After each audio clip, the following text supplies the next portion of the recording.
When God gives you a business idea, he's not asking for your qualifications, and he's definitely not asking for your money. He's only asking for one thing.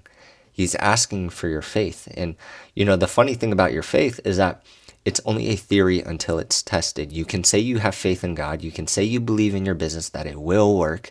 You can say those things all day long, but until you actually have a chance to show it, we don't know if it's true. You don't know if it's true. So today what I'm going to do is I'm going to ask you two questions that it'll expose your faith for what it really is. And this, by the way, it could only be a good thing. Whether you realize you have absolutely no faith or you have the exact right amount of faith, whatever that actually looks like, you cannot build a God-honoring business if you don't know where your faith stands with God in your business. So the first question we need to answer today is, what is your intention? And it's a very simple question, but I think it's the more underrated question on the list. There's only two, but what is your intention? And I don't mean what kind of house do you want to live in? Where do you want to live? I don't mean what kind of car do you want. There is a place to figure those things out, and you should. But for this video, I'm specifically speaking, if you want to build a God-honoring business, what is your intention? Is it your intention to build something big, to build something great, or is it just you just want to have some fun? You just want something to do on the weekends? What is your actual intention with this? And I couldn't help but think, as I was going through this, I couldn't help but think back to when I was in elementary school and all the way up to high school. Well, honestly, all the way up to college. I probably even still now. I couldn't help but think, if you've ever been around sports or a human male, you've definitely heard this. Even if you don't play sports, where your friend is he's holding a ball or he's about to shoot a ball, whatever it is, and he says, hey, he looks at you and he points, hey man, this is for you, right? And then he shoots the ball and 9 times out of 10 he misses, right? And why am I not offended that he said, hey, this is for you? He's doing it in my name, right? But why am I not offended that they miss, right? Why am I not offended that he's missing? Because it's not that serious, right? He's just doing it for fun. It's a hobby.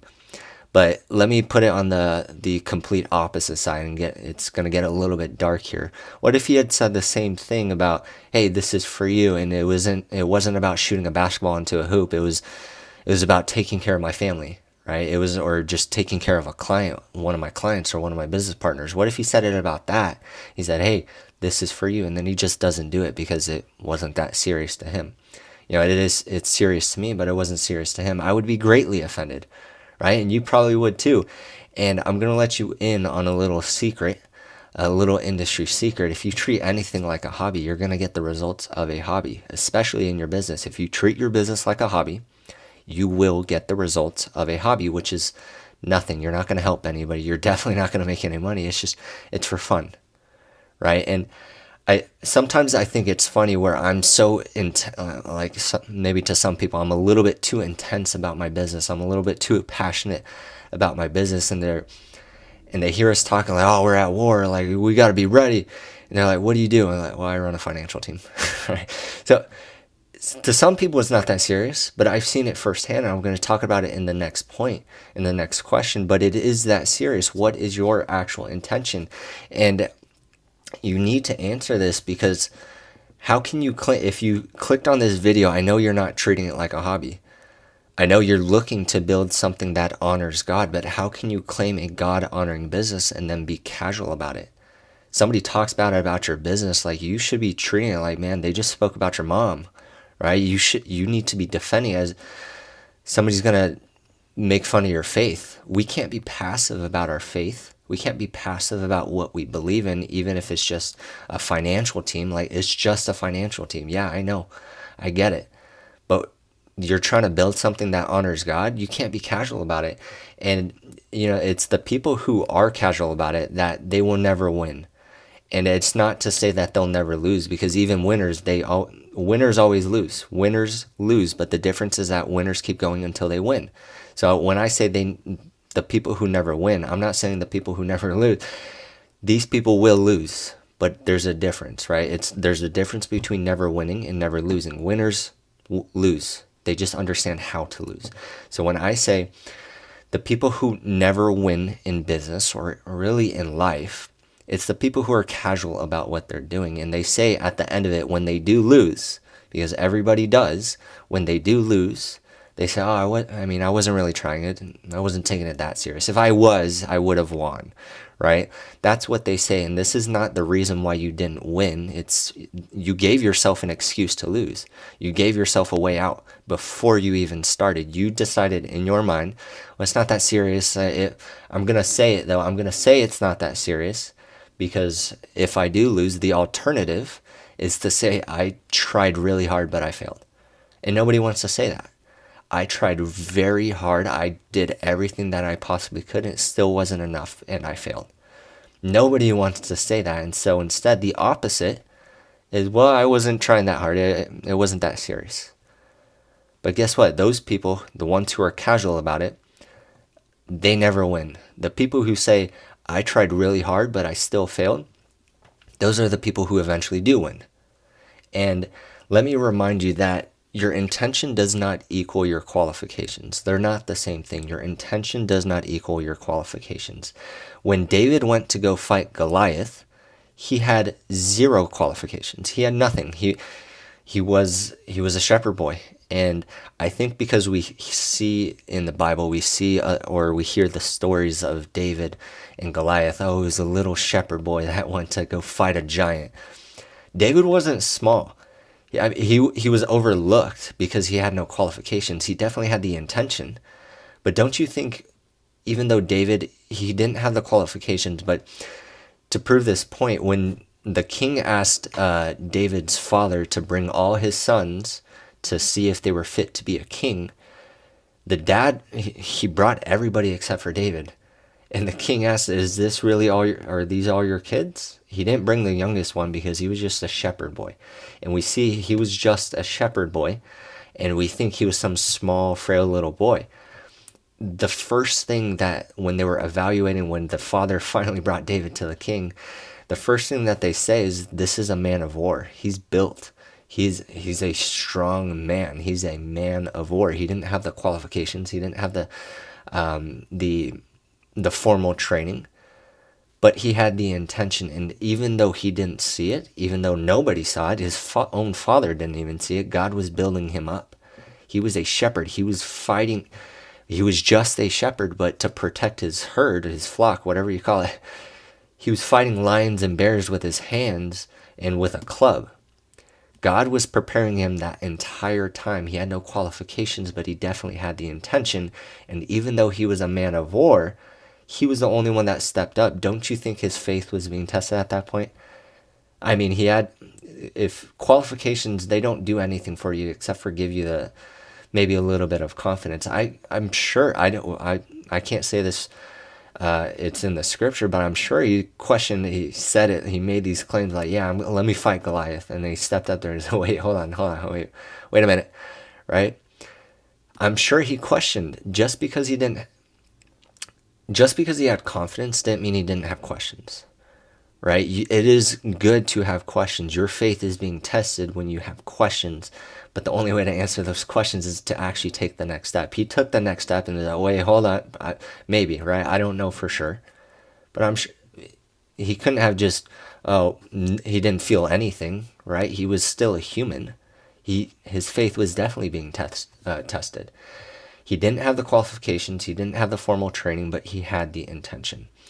Okay, and the second question you need to answer is, I think, the more interesting question. It's not the underrated like the first one, it is the more interesting one, is you say you believe in God, but do you really believe him, right? And the difference is like, yes, I know God is there, I believe God is there, but he might be bluffing, right? It says in the Bible he's the final judge, right? He treats justice will be served, but I keep doing the same old things all the time, right? I believe he's there, I believe him, but I don't really believe what he says.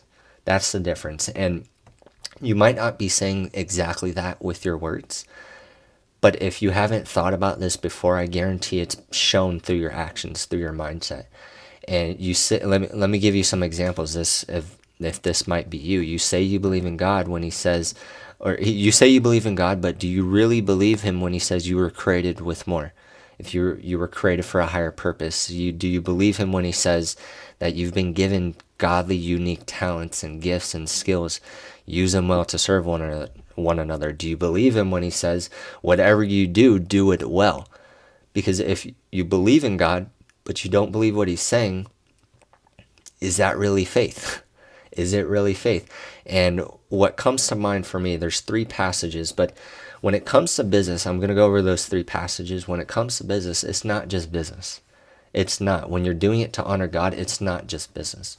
The first passage that comes to mind for me, do you believe him when he says, work willingly at whatever you do, as though you were working for the Lord rather than for people? Colossians 3:23. And, for this one, I see it in my business every single day. The work you do might not feel like there's a point. It might not feel like, oh, this is godly work. Let me fill out this paperwork, right? Or let me make a phone call. You, I don't, sometimes, I don't even see it like that. It's like, man, what am I doing? It might not feel like there's a point where if there's a purpose, you might not see it, you might not understand it, but there is. The entire time David was just a shepherd boy, he was being trained to fight Goliath. He was being trained to become a king. The time between being anointed and becoming king, there's like a 15-year gap for David. Again, don't you think his faith was being tested at that point? But here's where, let's bring it back in. If God called you to do it, there is a reason. There's a purpose to it. And even in the small, well, not even in the small action, especially in the small daily actions, that's where God is calling you to be. That's one of the more important things, because that's how you truly build a business. If God called you to do it, there is a purpose. And the truth is, if you're not where you want to be, it doesn't matter. You are there. You don't want to be there, but you are. And so you only have three options. The first option is to make the best of it. The second option is to change it. And the third option is to do both. Change it while you're making the best of it. Leave it in a better position than when you found it. Right? Those are your only three options. If you are not doing one of those three things or both, right? If you're not doing those things, then you don't care enough about what you're doing. Work whatever you do, work willingly at whatever you do as though you were working for the Lord rather than for people. You're not where you want to be, but it's now your obligation to do something about it. Change it, do something about it, make it better. Stop acting. I think this is always funny. Stop acting like you're being forced to build a business. If you're looking for something easy, go and get a job. Right? That's the easiest way to make money. Go get a job. People always ask me, how do I make money? Well, like, what do you do? Like, how can I go and make money tomorrow? Well, if that's your concern, go get a job, right? If you need money tomorrow, go get a job. If you're looking for something easy, go and get a job. Stop acting as if you're being forced to build this business. If you want to build a God-honoring business, you need, again, stop acting as if you're being forced, and stop being casual about it. Go and do it. Whatever you do, work willingly at it. As if you're not working for people, you're working for the Lord. Right? And the second passage that I was reminded of is one of my favorite verses in the Bible. Work brings profit, but mere talk leads to poverty. You believe in God, but do you believe him when he says work brings profit, but mere talk leads to poverty? That's in Proverbs 14:23. And I heard this from many people, actually. I can't really quote one single person, but I heard this before, and it goes along the lines of never underestimate the power that you have on somebody else's life. Not in a manipulative way. You can, I guess, but not in that kind of way. What I mean is that the business you haven't built is serving nobody, right? Never underestimate your inaction, the power of your action, the power of your inaction. The business you have not built yet is serving nobody. It is helping nobody. Your family has not gotten better. The generations after you, they will not be better because you haven't built it yet. Your actions matter. Again, especially in these small day-to-day actions, because those small little things, the paperwork, the phone calls, the messages, me recording a video like this, that's what actually builds a business. So never underestimate the power you have over somebody else's life. Little things, the butterfly effect, right? We all know what that is.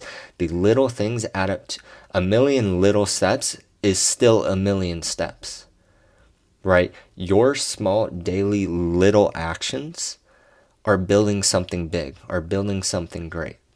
And I'm not promoting hustle culture. I want to be clear about that. I'm not promoting hustle culture, but sometimes There are no shortcuts. Actually, oftentimes there are no shortcuts. I'm not promoting hustle culture. I'm not saying you should work 24 hours a day, 7 days a week. Even God didn't believe that. That's why he gave us the Sabbath. That's why he worked for 6 days and rested on the seventh. You do need your rest, but even though I'm not promoting hustle culture, even though you should not be working 24/7, I do believe you can be productive 24/7. Right? You shouldn't be working 24/7, but you can be productive 24/7. And this is something I had to learn. This is what reduces burnout. This is what reduces and gets rid of the burnout and the crashes.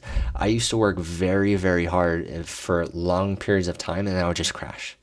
And I would lose all my momentum, and pretty much everything I just did was worthless. It didn't mean anything, because if you can't hold momentum, you don't have you don't have a business. You lose all of it. It's not, oh, I'll pick it back up when I get there. It's, you lost it. You got to rebuild it again. So in order to do that, you should not be working 24/7, but you can be productive. And what I mean by that is rest is productive. Rest is productive. Your rest should be as productive as your work. And that's what it is. For me, I do this daily because I work a lot and I enjoy what I do. I'm not promoting hustle culture, but I work almost every single day. And so I make sure to take my rest daily, first in the morning and then last at night. It's a daily reset for me. It's a mindset, a daily reset for my mind. It's to reignite my fire every single day. And I know in my business, we tell people, read your business plan every single day, twice a day. For me, that's what it is. I do take Sabbath, but I reset every single day so that I can be productive the entire day. I am passionate and happy and love what I do because I'm able to reset every single day. But here's the trap that people fall into. At a certain point, your rest is no longer productive. You're no longer resting, you're just lazy. There is a certain point, and I guess only you can tell, where your rest is no longer being productive, you're just being lazy. And a lot of people will use this as their excuse. I need a rest. I need to reset my mind.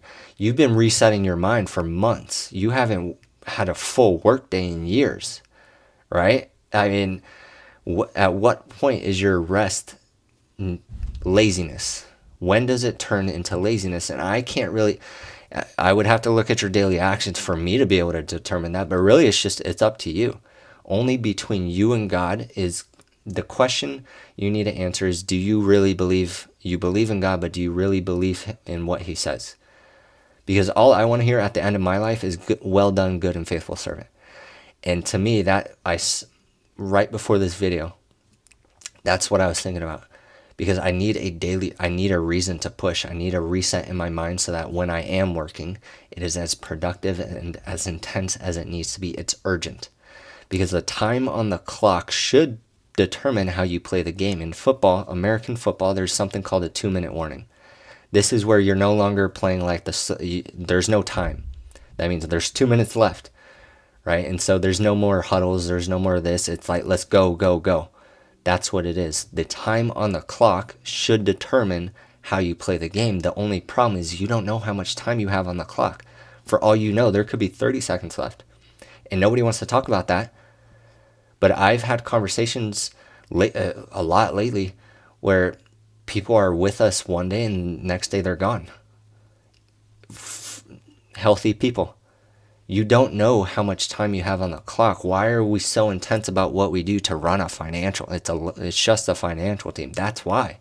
And I've seen it firsthand. I've sat down with clients. You wouldn't believe how powerful simple financial education is. This is why I got into business, to help families stay together. Because the truth is, a lot of families are held together or torn apart because of money. Financial disagreement is one of the leading causes for divorce, and I've seen it firsthand. I'm only 24 years old. I can't even imagine if I get to 50 years old how much I'm going to see. But I've sat down with families who were previously rejected by other financial advisors who I guess refused to provide financial advice because they didn't have enough money. They wouldn't even just help them set up a budget. And by the time they got to me and my team, We helped them set up a budget. I was meeting with the wife, and the next day the husband was just, I can't do this, I'm gone. Left a note on the table and left. They had 3 kids. And this is there, we don't know how much time is on the clock. The time, it should affect how you play the game though. It should add a sense of urgency. You don't know when that's going to happen. That you should be a little bit more urgent. So the third passage, before I keep going on about that, is good people leave an inheritance to their children's children, but the sinner's wealth passes to the godly. That's Proverbs 13:22. Do you believe him when he says this passage? And again, I kind of got ahead of myself, but it's not a fun topic. You won't always be here. We won't always be here. But the only thing that will be left when you are gone, when I am gone, is what we've built. And whether you're aware of it or not, you're building something. And unfortunately for a lot of people, you're building a legacy of debt. That's it. And the sad part is that even when you are no longer here, your debt doesn't disappear. That's a legacy. If it didn't disappear when you left, it's a legacy. Some of you are building a legacy of debt. Some of you are building a legacy of wealth. And it goes beyond money. Legacy is not just money. Some of you are building a legacy of ignorance. Your family, you guys don't know what you're doing. You don't know how to set up a budget. You don't read the Bible. You don't pray. You don't do these daily things. Some of you are setting up a legacy of ignorance, whether you realize it or not. Some of you are setting up a legacy of wisdom, right? What are you building? And why does it matter so much though? And I think that's kind of a question we always come back to, especially as Christians. If we're not going to take any of this with us to heaven, what's the point of working? One, God called you to be productive. God did not place Adam on a beach to relax and just sit there all day. He put him in a garden to work, right? You were called to be productive. One of the first actually, no, I believe it's the first commandment. One of the first commandment in the Bible, not the 10 commandments, Genesis 1, said, be fruitful and multiply. Go do something great beyond you. In order to multiply, it needs to go beyond you. Okay, so it is a commandment to go and build something other than just you. Remove you from the equation, and now you have something great. But the other thing, what's the point of it, is you're not always going to be here, but if you're building a wealth and it doesn't last beyond you, then it was pointless.